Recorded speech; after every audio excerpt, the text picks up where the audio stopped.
Buenas tardes con todos. Mi nombre es María Claudia Godoy, soy residente del Hospital Hipólito Unanue, del Servicio de Pediatría. El día de hoy vamos a conversar sobre cetoacidosis diabética. Entonces, vamos a principalmente centrarnos en estas dos bibliografías. La primera es la guía NICE y la segunda es del ISPAS, que es del 2022. Bueno, primero que nada, ambas hablan sobre lo que es la cetoacidosis diabética y el estado hiperglicémico y hiperesmolar, pero en esta exposición solamente nos vamos a centrar en la cetoacidosis. Entonces, como definición, tenemos que es el resultado de la deficiencia de insulina en el paciente pediátrico, más los niveles elevados de las hormonas contrarreguladoras, eh, que van a ser el glucagón, el cortisol, las catecolaminas y la hormona de crecimiento. Las causas van a ser dos principalmente. Una va a ser el debut de diabetes. En este caso vamos a tener más, se va a presentar más como debut de diabetes tipo uno, pero también hay que tener presente la diabetes tipo 2, especialmente ahora que tenemos incremento de pacientes pediátricos con obesidad.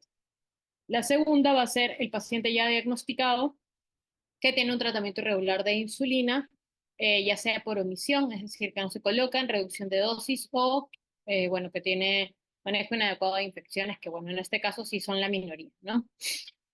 Eh, eh, ¿Cuándo vamos a sospechar de diabetes en pacientes sin el diagnóstico? Primero que nada tenemos los síntomas, es la poliuria, la polidipsia y la polifagia, y también asociado al cansancio excesivo y a la baja de peso.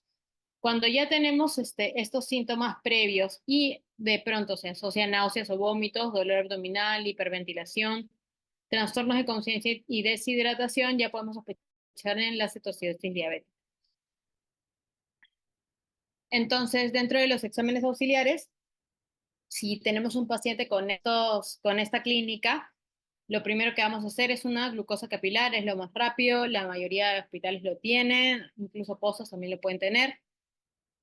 El segundo sería las cetonas, bueno, para nosotros en verdad en orina, porque en sangre no dosamos en nuestro hospital. Y claramente el AGA, que también es un examen rápido que sale bastante rápido, ¿no? Los electrolitos también son importantes y también asociado a la función renal. Como exámenes secundarios podemos hacer la hemoglobina, el hematocrito, la albúmina, calcio, fósforo, magnesio, hemoglobina glicosilada y bueno, un hemograma completo, ¿no? Tener en cuenta siempre que también tenemos que ver el anion gap en el lado. Entonces, ¿cómo va a ser el diagnóstico? Ya las últimas guías indican que el diagnóstico es hiperglicemia mayor de 200, acidosis, que va a ser pH menos de 7.3 más bicarbonato menos de 18 y la cetonemia o cetonuria en este caso, ¿no? Entonces, rápidamente, una vez que tenemos el AGA, vamos a poder clasificar el estado de la cetoacidosis, ¿no? Si es leve, moderada o severa, basándonos tanto en el pH como en el bicarbonato. El manejo inicial principalmente va a ser el soporte general, es decir, controlar los signos vitales, más o menos tener un peso estimado, colocación de dos vías periféricas, evitar el uso del catéter venoso central. Y bueno, estar atentos a los signos de deshidratación porque también sabemos que estos se pueden sobreponer con una cetoacidosis, ¿no? Entonces no hay que dejarnos llevar tanto. Acá a la derecha puse los signos que son claros de deshidratación, ¿no? ¿Cuándo vamos a valorar si es que un paciente va a entrar a UCI? Un paciente que tiene menos de 5 años y ya está catalogado como cetoacidosis severa, si su PCO2 es menos de 21 y su SUBUM es más de 20.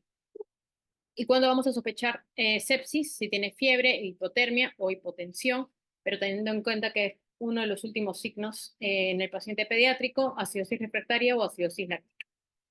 Esta es una escala de Glasgow que les he colocado para tener, bueno, evaluar un poco, de manera un poco más uniforme lo que es el trastorno del sensorio. Si es que el paciente tiene trastorno del sensorio, claramente hay que valorar el uso de sonda nasogástrica y también asegurar la vía aérea, ¿no? El monitoreo cardiorrespiratorio está de más. Tenemos que saber que estos pacientes pueden hacer taquicardias, arritmias, el trastorno hidroelectrolítico también puede afectar principalmente el potasio, no puede afectar todo lo que es el abordaje cardíaco. La sonda vesical, recordemos que no es necesaria, y si es que hay demora con el dosaje de electrolitos, solicitar un ECA.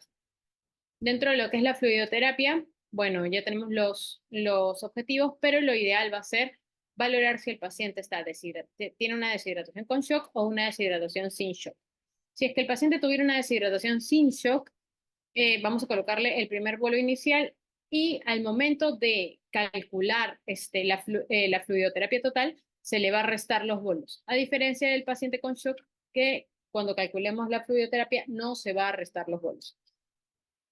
Entonces, eso es lo principal que tiene que quedar acá. En cuanto a la fluidoterapia, tiene que haber primero la del déficit, o sea, es decir, la que el paciente ha perdido, y luego sumarla a la de mantenimiento. Entonces, vamos a ir calculando el déficit de fluidos según el grado de cetoacidosis, si es leve, moderada o severa, y el mantenimiento, idealmente, lo que ambas guías proponen es usar Holiday y Sega. Recordemos que el peso máximo del paciente es 75 kilos, ¿no? Entonces, si el paciente de pronto tiene un peso, tiene sobrepeso, por ejemplo, hay que ver bien cómo lo vamos a manejar. Entonces, les puse un ejemplo acá, lo que es el paciente, es un paciente de 15 kilos, es la cetoacidosis severa sin shock. Este algoritmo es de una guía británica que me parece interesante. Primero calculamos el déficit, en este caso es una cetoacidosis severa. Entonces primero el fluido del déficit de fluido me sale 1500. Luego, como es sin shock, le restamos los bolos que le hemos dado a 10 por kilo, y esto me va a salir 1350.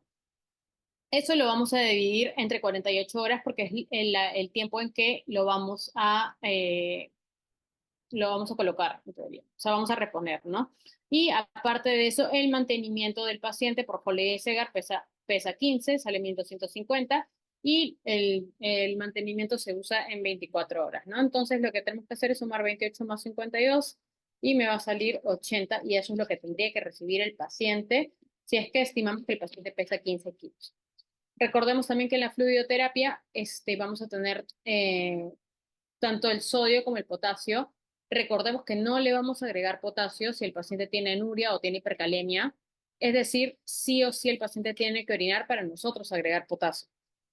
Ya, y recordar que también hay un alto riesgo de hipocalemia cuando el paciente se le inicia la infusión de insulina. El sodio, también se tiene que calcular el sodio corregido para ver si es que hay hiponatremia. Y recordemos también que no vamos a dar bicarbonato de sodio. Solamente se va a dar si es que hay hipercalemia severa o acidosis severa, que es pH menos de 6.9 y que hay alto riesgo de mortalidad.